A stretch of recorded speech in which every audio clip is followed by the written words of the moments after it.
Local businesses honor the life of student Heather Campbell. Students react to the shutdown of water fountains in Dracut Tower. And the Buckeyes look to face UNLV this Saturday in the shoe. That's all right here on Lantern News Now.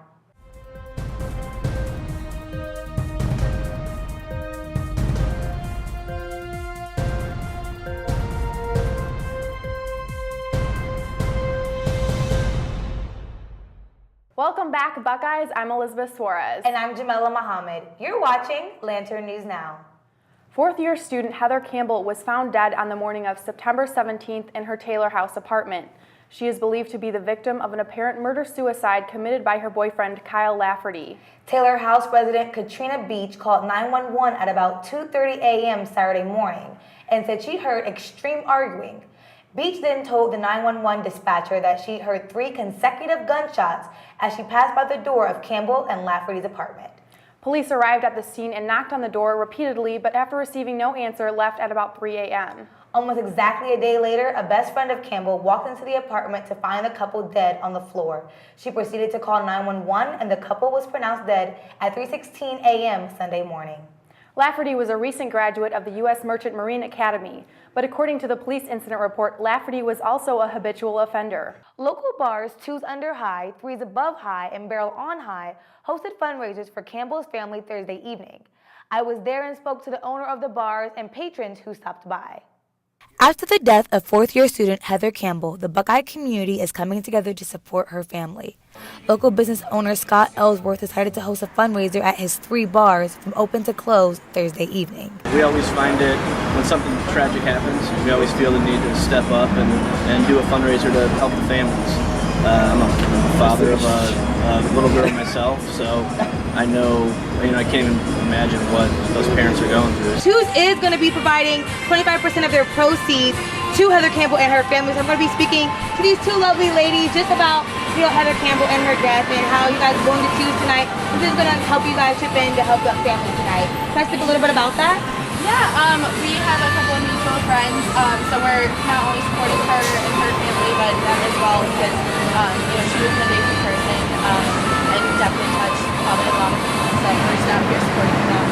Yeah, one of our good friends, Matt Schroed, he helped set up the fundraiser, which was really awesome. So he kind of recruited all of us to come out here, and it's really awesome to see the Ohio State family all come together and support her. Some students in attendance Thursday evening had mutual friends with Campbell. Well, I'm just here to support friends that were friends with her.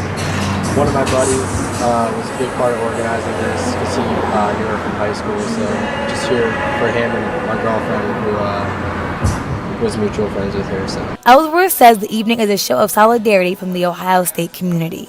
And I think ultimately when really bad things happen on campus, the community is really, really good about rallying together, making sure, everybody's well aware that, we stick together in this area. Jamela Muhammad, Lantern TV. We will keep you updated on this story. The residents of Dracut Tower have had minimal access to water fountains since the start of the school year. On August 27th, a water line collapsed, impacting water fountains on various floors in the tower. Days after the line was repaired, the university was notified that a student had contracted Legionnaire's disease. Dave Isaacs, a spokesman for Student Life, issued this statement. Within days of the line being fixed, the university received notification from a parent that a student in the hall had been diagnosed with Legionnaire's disease. There is no evidence that this student contracted Legionnaire's disease from exposure in Dracut Tower. No other cases have been reported. There is evidence to suggest that the student may have contracted it elsewhere. A campus-wide email addressing the situation was sent out Wednesday, September 20th. We were able to talk to Dracut residents about their views on the situation. It's a little bit crazy. I just couldn't believe that they didn't tell us right away when it was happening because, we haven't had water since I moved in over a month ago now. And the fact that we're just now finding out about the whole possibility of there being Legionnaire's disease or whatever it is, it's scary. It's kind of a pain that we have to fill up our water all the time, but in retrospect, at least we can still have water like a lot of people don't other places. We will continue to keep you updated on this story. Want to know what trend is the GOAT? GOAT Yoga. This past Saturday, the Ohio State Yoga Club headed to Harrison Farms for a unique experience. Laser TV was there and brings you more. Rise and shine, it's goat yoga time. The OSU Yoga Club took a trip to Harrison Farms to participate in goat yoga. Forward in between the palms, exhale, low lunge. Reach it up, yeah, so release that left knee down to the mat, good. I was able to speak with the president of the student organization about his perspective on yoga as well as his experience doing goat yoga. I think of it as a kind of a laboratory in a way for experimentation. Like we provide yoga classes for people who are interested or who have been practicing for a while, but we also provide a chance for students, to dive deeper into the practice themselves and teach as well. And that's how I got started teaching, is through teaching the yoga club. Well, so I think the goats just makes us appreciate life, like in general, just all forms of life. I mean, that's the biggest thing I took away from it, and just being how connected we really all are to this world, and just and the goats, they just have such unique personalities, each of them, and so it was just like that connection. I think I learned today that you can definitely easily connect with animals just as much as you connect with humans. I was able to speak to members of Yoga Club to get their viewpoint on what Yoga Club meant to them and their experience participating in goat yoga that day.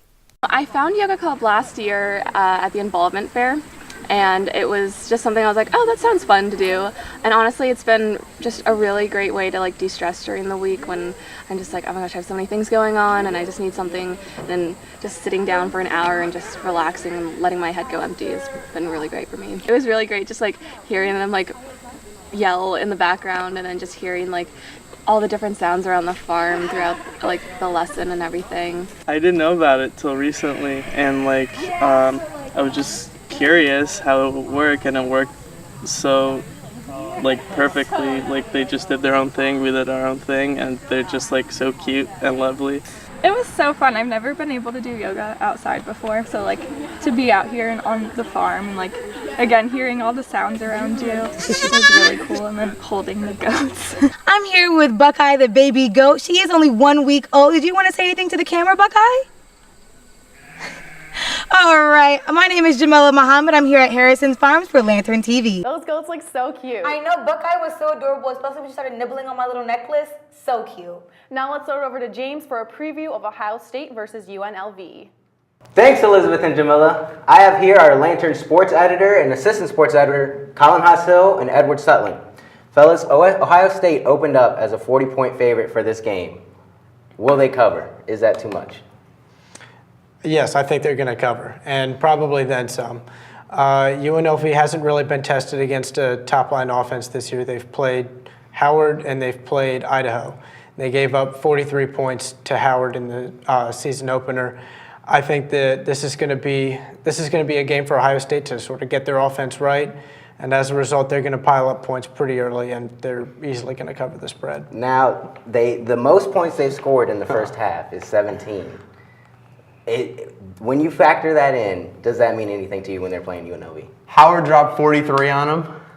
No, they're going to cover. It doesn't mean anything to me. This game's, from a fan's perspective, you can skip this game entirely. This game's going to tell you nothing. I mean, maybe from a fan's perspective, this is a perfect game because everything's going to go right. Everything's going to look great. JT's going to look great. You're going to see backups come in and look great. I guess this is a great game from a fan perspective, but they're going to cover with ease. Now, and if they don't, that's a major problem. Okay, all right. Now, when fans look back at this game a month later, you were talking about the fan perspective. When they look back at this game a month later, will it matter? Will this game have mattered? No. Everyone will forget that this game happened.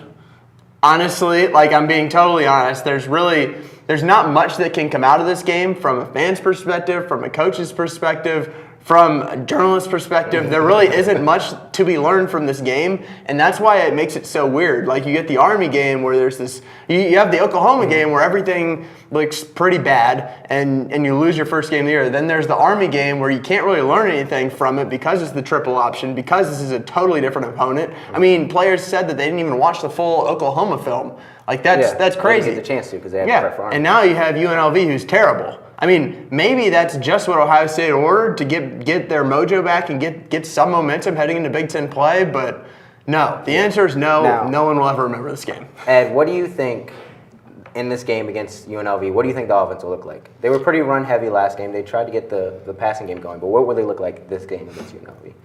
I thought that it was interesting, some of the things JT said, to sort of answer your question. He sort of implied that the offense isn't going to be trying to do the deep ball as much this year. He said on Tuesday that college offenses and college football today are trying to sort of move away from the deep ball, which is a narrative totally opposite of what we've heard for the rest of the season from all the coaches who have said that we're trying to work the deep ball, we're trying to get our offense going through the air. I think that Ohio State, this is pretty much one of the last chances they're really going to have to test out whether or not the deep ball is a part of their offense. We're still going to see a lot of run-pass options. We're still going to see a lot of, the JT running the ball. We're still going to see them heavily using J.K. Dobbins on the ground. But if there ever was a game where they were going to test out what the deep ball might look like and if it's part of their offense, it's going to be this game against the Rebels. Don't you think they need to get that deep ball going, though, if they want to compete against teams later in the season like Penn State, like Michigan? I think they need to? Yeah, sure, it'd be great for them too. I think that what Ed said is true. I think they realize that they can't. I think that they've had this whole offseason where they've said the deep ball is the focus, the deep ball is the focus. Well, through 3 games, they can't complete a deep ball. Yeah. That's a major problem for them, and I think that, honestly, JT's answer is sort of like, yeah, we've been doing this all along. No, that's not really true. They wanted to hit more deep balls. That's what he said is not what we heard throughout the entire offseason. I think that they realize that they can't do it, and now the coaches are trying to be like, yeah, we're going to do this offense. This is our offense. Well, when they play against teams later in the season, like Penn State, like Michigan, don't you think they need to have that deep ball? Because teams like Michigan and Penn State are going to be able to stack the box against them if they don't have to worry about anything over the top. It's a problem, but they're going to have to make do without it. It's not coming. Unless something drastically changes, like we said after the Oklahoma game, and nothing has drastically changed yet, it's not coming. And I think finally they've realized that. And we'll see going into this game. I want to see how many they attempt, because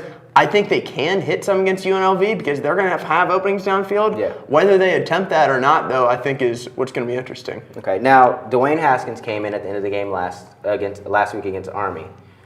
Joe Burrow is said to be even more healthier this week than he was last week. Which of those 2 quarterbacks do you think will get in first if this does turn into a blowout? I believe it'll be Haskins. I think it's going to be him. He's still listed as the second string quarterback on the depth chart. Now, granted, Burrow did make his first appearance of the season on the depth chart, and he is listed as an or behind Haskins. But I think that given the small taste of Dwayne that we were given in the first week, I think that Haskins will be back in. He'll get the first shot. Now, whether or not they include Burrow later in the game is also something to consider. You might see Burrow also come in and take a couple of snaps as well. You may see something like Dwayne come in for one drive in the fourth quarter, and the next time out, Joe comes out for the drive. I doubt we see Tate Martell, but who knows? I mean, not going to see Tate Martell. We're not going to see Tate Martell. Regardless of whether the fact that I think, and I'm going to make this proclamation so we now have it in video. Don't do it. He's going to start next year. Oh. Now, okay, but we'll go back to this question first about who's going to get in first. I agree that it is going to be Haskins. If nothing else, just because there's no real reason to put Joe Burrow out there and rush him back for throwaway minutes against UNLV. What will be interesting to me is if they get Dwayne Haskins the early game reps, like Urban Meyer hinted at last week that they wanted to get him. If they do against UNLV, I mean, he's almost at that point, he would be calling on the people who want Haskins to start. Yeah, just adding fuel to the fire. Oh, yeah. Now, I actually think that's a good move from a coaching perspective because like we were both saying earlier, there's no chance they lose. This game doesn't matter. And so if he wants to get them those reps when maybe Ohio State only has a 1 or 2 touchdown lead, this is the game. I mean, maybe Rutgers next week, you can do the same thing, or Maryland after. The schedule right now is pretty pitiful, but this is the first game that I think that'll be true. Okay, now before we're finished, I want to go back to the proclamation you were just making. You're saying that Tate Martell, number 18 for Ohio State, will be the starting quarterback a season from now. I felt bold 2 days ago. I felt bold 2 days ago when I heard Urban Meyer talk about him in a way that I don't think I've heard him talk about many other players. It's just there's this way that he talks about him like he is so good, and it's so obvious that he's good, and he has this playmaking ability that not everyone has. And we've had this discussion where it's like, when was the last time you heard what he says about Tate Martell, about Burrow? He says that about Haskins' arm, but that Urban Meyer's offense isn't built around a big-armed quarterback, a guy who can just throw it around. Like, it's great that Haskins' arm is great. Yeah. Tate Martell has this playmaking ability that in Urban Meyer's offense could be outstanding. And we've heard from players who have gone against him on the scout team who have said that he's great. And who really knows what you can take from the scout team to the Nets level, but just the way that people talk about him is totally different than other people. And I feel bold enough right now to say I think Tate Martell will start next year. You've fallen under the spell of Tate Martell. That's just if you want to call it that. Listen, it almost is a spell. He's one of the 3 most popular players on Ohio State, and he's probably going to take a redshirt this year. Yeah. Yes, he's the 4th-string quarterback. It's pretty astounding. Yeah. Ed, any opposition to what he's saying? I don't know that I necessarily have opposition. I agree that I think you look back at the quarterback controversy that there was a couple years ago when it was Cardale versus JT. Cardale may have taken Ohio State through the Big Ten championship game against Bama and against Oregon, but he didn't look great the next season as coming out of the gates as the starter. JT was more effective against that offense. Now, I'm not saying that they're necessarily the same players, but I would say that in terms of just style, Dwayne Haskins is a lot more comparable to Cardale Jones, who is much more of a pass first, can run if necessary, compared to Tate Martell, who, though his arm may or may not be better than JT's, we haven't seen it much yet. He's more mobile. It might be. But I just think that Martell is really he's more of the Ohio State style quarterback that we've seen the past couple of years, whereas Haskins, we haven't really seen Ohio State trot out a pass-first quarterback, and it's not even something that's very familiar under Urban Meyer. They did win a national championship with a pass-first They certainly did. Let's not. Listen, I don't think. Listen, if I'm Ohio State, I'm getting Haskins. I want Haskins those early reps. I think that I want to see an offense that has someone like Haskins leading it. The reason I picked Tate Martell is because that's just not what Urban Meyer has shown that he wants. Yeah. I agree. His arm is astounding. Mm-hmm. Like when he went in there for those 4 passes, 4 for 4. They were different than JT's arm. Like he has something that I don't think any other person in that quarterback room does.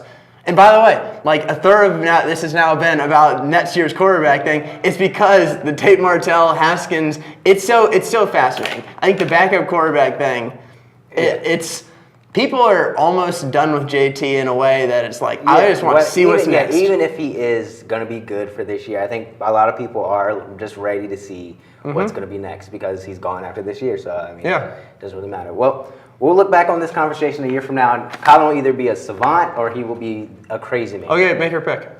My pick? Yeah. Dwayne Haskins, all the way. Dwayne Haskins. He'll be the starter simply because of that arm talent. And Urban has talked about his leadership skills a little bit before. And I think he can take over as a leader role in that locker room. All the recruits want him. Yeah. But that's all we have for you this week. Elizabeth and Jamila, back to you. Thanks, James. Hopefully the weather is nice for everyone heading over to the shoot tomorrow. Let's throw it over to Grace to see what we can expect. Thank you, Jamila and Elizabeth. Now, I'm meteorologist Grace Devine here at Lantern TV to give you your weather. Right now, outside it is 86 degrees and it is sunny. Now, the humidity is only at 52%, so you might be wondering why is it still so hot out there? That's because the dew point is up at 67 degrees, which is making it feel really sticky out there today. So you may be wondering also, why are we experiencing such hot weather? It is almost October. Well, that's because we have this high pressure system right out here to our northeast that's keeping us in this bubble of heat. So as we go through this weekend, we're not going to see a drop in the temperatures. Right, a high for Friday today is 89, and Saturday it'll be up at 90 again, and then Sunday back at 89 degrees. Luckily though, the sun will be shining throughout this weekend. So if you go to the game tomorrow or doing anything for the game, you'll be seeing it'll be quite hot out there, but the sun will be shining, so I think it's a great price to pay. So when you wake up at 10 a.m. tomorrow, we have a temperature of 75 degrees. That's starting off the day quite warm. At 2 p.m., you'll see it at 87, but like I said, the high for tomorrow, it'll get up to 90 degrees. And at 7, it'll still be quite warm at 84 degrees. So, what to expect through this weekend? Like you saw, the temperatures will remain pretty consistent through the weekend since we still have the high pressure system out to our northeast. And the game day tomorrow will be quite hot, but it will still be a really sunny day, and that sun and warmth will stick with us through next week. And then on Wednesday next week, we'll see the temperatures drop back down into the 60s possibly. So go out there and enjoy the warm weather while you can. Back to you, Jamila and Elizabeth. That's all we have for you this week on Lantern News Now. Be sure to like us on Facebook and follow us on Instagram and Twitter. Also check out the Lantern on Snapchat for game day coverage. Thanks for watching, and we'll see you next week.